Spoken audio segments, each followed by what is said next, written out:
O tema do nosso programa hoje é segurança alimentar e nós estamos conversando aqui com dois especialistas. Eu quero voltar nesse bloco aqui trazendo uma citação de Hipócrates que dizia assim: faça do alimento sua medicina e da medicina seu alimento. Provavelmente já tinha consciência, quando Hipócrates disse isso, ele já tinha consciência de que boa parte dos problemas de saúde do ser humano vem do consumo de alimentos e água de má qualidade, assim como um bom estado de saúde e equilíbrio depende de alimentos e água saudáveis.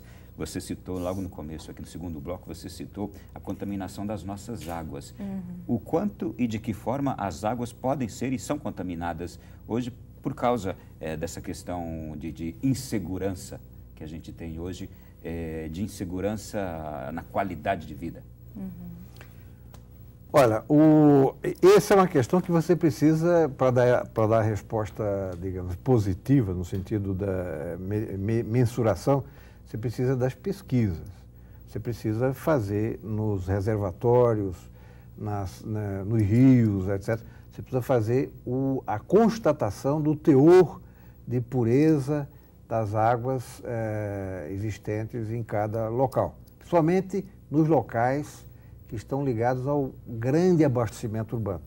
Eu só queria saber o seguinte: de que forma as águas são contaminadas, as formas diversas, e a consequência de uma água contaminada em outros, quais os desdobramentos de uma água contaminada? Bom, você quer falar? Talvez ela possa falar. É um tema ambiental que ela talvez tenha mais domínio do que eu. Mas é porque eu acho que tem algumas respostas que o Guilherme tem razão, que você ir para as pesquisas é super importante para você entender o cerne realmente do problema. Mas tem alguns pontos básicos que a gente já consegue passar, mesmo sem tendo os números na mesa. Um deles é essa questão mesmo da contaminação do solo pelos agrotóxicos. Aqui nessa região, por exemplo, estamos em Brasília, né? Então, nessa região de Planalto, isso é muito significativo. E, por exemplo, dando um exemplo, né, como você falou, dessas questões, a gente tem aqui perto a Indaiá, que era onde se retirava parte da água, né, que é um manancial, uma nascente e tal.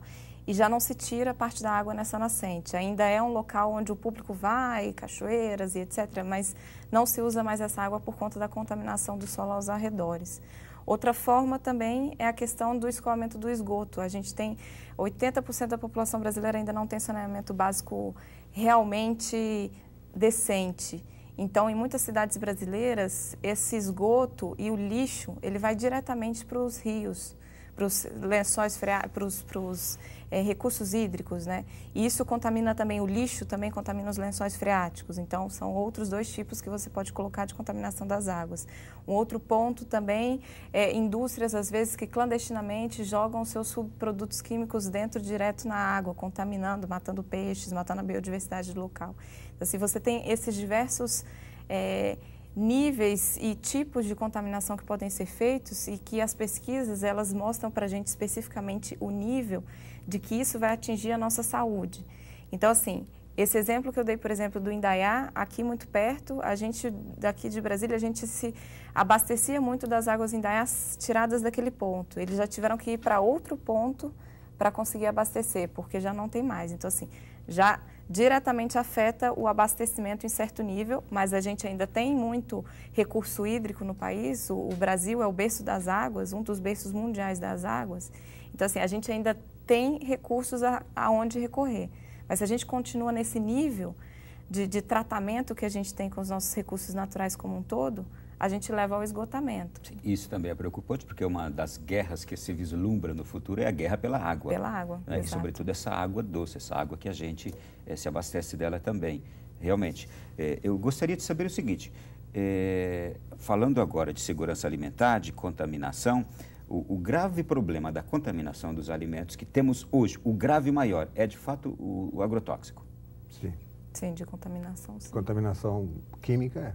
Bom, de que e de quem depende hoje para que a gente tenha um alimento mais saudável? Dependeria exclusivamente hoje das políticas existentes em nosso país? Bom, imediatamente, ou seja, a responsabilidade legal pela utilização dos agrotóxicos nos alimentos e no ambiente é da Anvisa, Agência de Vigilância Sanitária, que tem... É o órgão mais direto para lidar com a questão. Porque esse órgão, ele é o órgão que registra e permite, autoriza a utilização daqueles princípios ativos. e, ao mesmo tempo, fiscaliza, ou teoricamente fiscaliza no campo a sua aplicação, através de delegação que faz as secretarias estaduais e municipais de vigilância sanitária e ambiental. A questão toda é o seguinte, é que tanto no registro, que tem sido muito frouxo, por que frouxo? Porque a Anvisa também está sendo cooptada pelo bloco do agronegócio. O bloco do agronegócio não é uma entidade abstrata, são interesses de grandes empresas que importam e produzem os agrotóxicos que se transferem para a agência e tornam frouxo o processo de regulação. Então, isso nós precisamos tornar transparente para a opinião pública, porque às vezes parece uma coisa muito técnica, eu não entendo, etc. É muito técnico, mas tem a ver com sua vida, com o seu alimento, com a sua segurança. E aqui eu me reporto ao Greenpeace. Vocês, no mundo, tradicionalmente combatem sempre esses grandes empresários, essas empresas que têm interesses puramente econômicos, mercadológicos, mercantilistas, e que não olham para a saúde do ser humano. Então, vocês entendem muito bem disso, né, Renata? De lutar contra esses poderes. Sim, sim. Especialmente quando você pensa relacionado ao que a gente fala, né? Essa questão do esgotamento mesmo dos recursos naturais, que isso é ligado intrinsecamente ao esgotamento da vida. Porque como o Guilherme estava falando, se você pensa nessa cadeia de consumo de alimento, as pessoas, elas também precisam entender o que elas estão consumindo.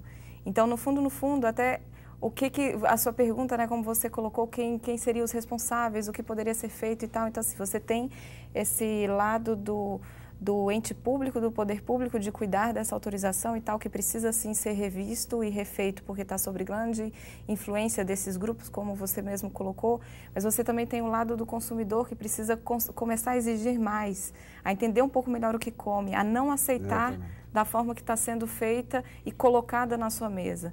Então, a gente precisa também, enquanto consumidor, abrir um pouco mais esse nosso radar de entendimento e olhar para a gente falar, isso aqui eu não aceito. E isso você segue numa lógica de mudança e combate a esse modelo esgotado que você vê, né, o modelo como se fala muito, o modelo das transnacionais que chegam aqui e impõem um certo padrão de produção, que é do esgotamento do solo e tal. E você gera toda uma cadeia que ela precisa ser revista. Então, tem vários pontos de responsabilidade sobre essa cadeia. Muito bem. A gente parte dessa questão e agora eu gostaria de abordar aquela outra que a gente introduziu, sobre a questão hoje da qualidade também de uma alimentação, no que depende de nós, no que está ao nosso alcance, e a gente tem acompanhado aí um combate à alimentação feita, a alimentação rápida, a esses fast foods. A gente tem acompanhado agora também medidas que têm sido tomadas e é louvável, leis como a que aconteceu recentemente no Distrito Federal, vai entrar em vigor nos próximos 6 meses, depois de 6 meses, de que combate a má alimentação das nossas crianças já desde as cantinas das escolas. Como é que vocês veem isso? Olha, eu queria só, antes de entrar nesse tema, fazer uma pequena lembrança em relação ao tópico anterior.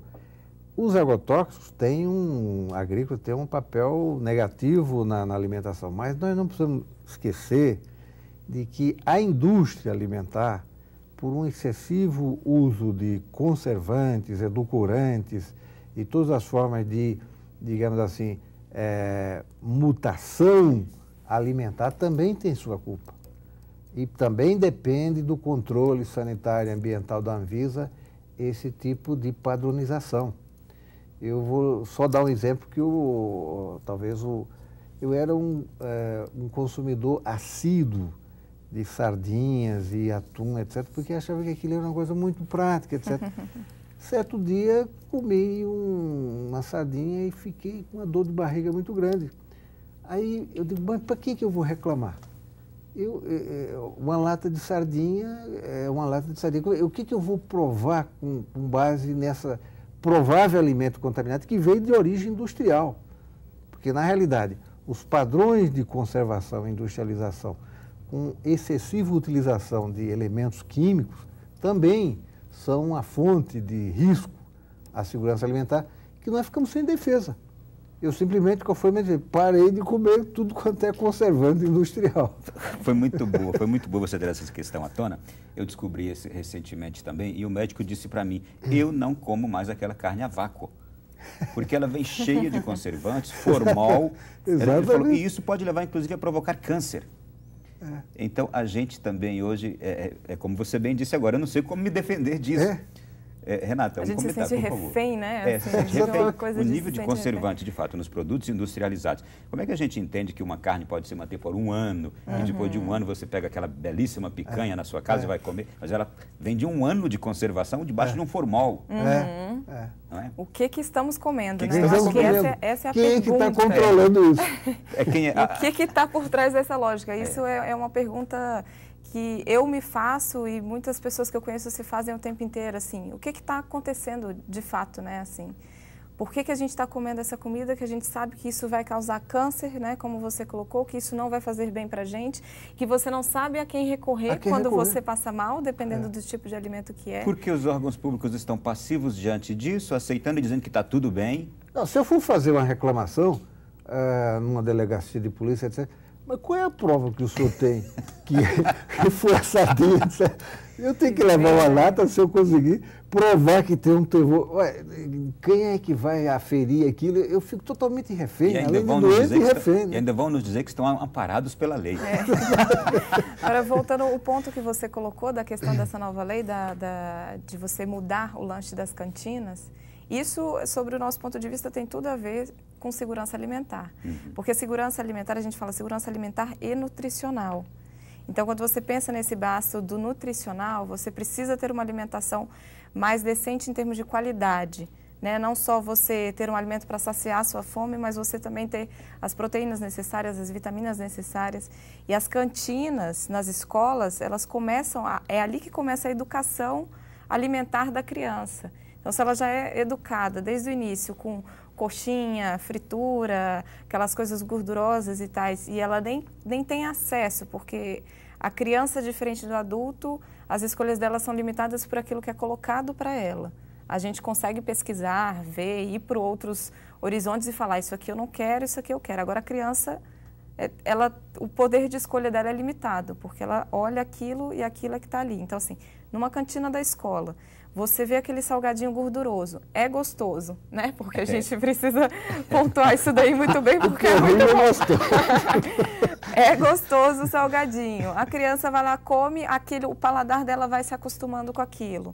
Aquilo é o que ela relaciona como comida boa para a hora do lanche, que é uma hora de um intervalo na escola e tal. Então, assim, essa mudança de você fazer essa reeducação alimentar nas escolas, para mim é fundamental, porque você já começa com quem, de fato, ainda tem uma vida inteira para mudar, né? Porque é diferente você começar uma mudança pela criança do que você começar a mudança pelos adultos, que já têm uma série de costumes, de coisas que carregam, né? Crenças, mistura tudo junto. Então, assim, a criança você consegue mudar ela melhor. Então, essa questão de você mudar o lanche na cantina para fazer com que alimentos mais saudáveis, com maior diversidade, entre de fato nas escolas, tem tudo a ver com segurança alimentar e nutricional. E olha, a lei aqui do Distrito Federal, ela tem 6 meses para as cantinas todas das escolas particulares e públicas se adequarem. Ela restringe, portanto, a alimentação das crianças de refrigerantes, frituras, balinhas, chicletes, e ainda propõe uma obrigação da cantina, oferecer frutas da época, ou inteiras ou em pedaços, para que as crianças se adaptem, e suco, para que as crianças se adaptem à boa alimentação. E uma lei semelhante está em tramitação no Congresso Nacional, já foi aprovada em algumas comissões do Senado, provavelmente daqui a pouco em todo o Brasil nós teremos esta implementação, algo louvável, né?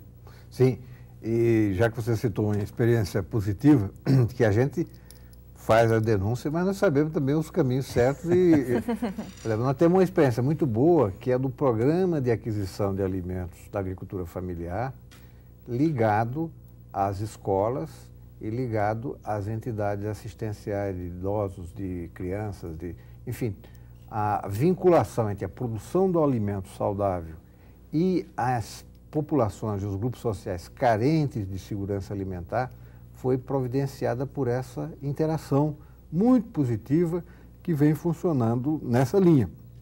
Então, a merenda escolar, hoje em dia, tem uma lei que reserva 1/3 da sua compra para a agricultura familiar, e o programa de aquisição de alimentos toda a sua destinação ou para as escolas, ou para os hospitais, ou para creches, enfim, as entidades que têm grupos sociais carentes de alimentação de qualidade. Eu acho que são duas experiências que precisam ser preservadas e ampliadas, e que o público conheça que isso existe e que funciona e que tem virtuosidades a desenvolver tanto na área da segurança alimentar quanto na questão agrária. Muito bem. Olha, se vocês acreditarem, bem, se não, lamento, mas acabou o nosso programa. Eu gostei muito da nossa conversa e eu vou pegar muito aquela prática de vocês. Vamos para a luta, gente. A prática do Greenpeace é essa. Vamos protestar, vamos combater todas essas legislações e também essas propostas de legislações que estão nos matando aos pouquinhos, porque a gente está se envenenando aos pouquinhos debaixo da lei, lamentavelmente. Se a gente tem acesso ao poder, aos poderosos, àqueles que podem decidir, temos que usar dessa nossa facilidade. Quero agradecê-los, muito obrigado por terem vindo aqui. Renata, é um prazer muito grande. Prazer. Guilherme, muito bem, obrigado. Agradeço, achei o programa muito interessante, muito esclarecedor para a opinião pública. Muito bem. E a você de casa que ouviu um pouco sobre segurança alimentar, a gente também já pode ir tomando algumas medidas em casa. Eu imagino que você já foi pensando enquanto a gente conversava aqui, não é verdade? Até o próximo programa, quinta-feira que vem, às 10h30 da noite. Bom sono, fique com Deus, um grande abraço.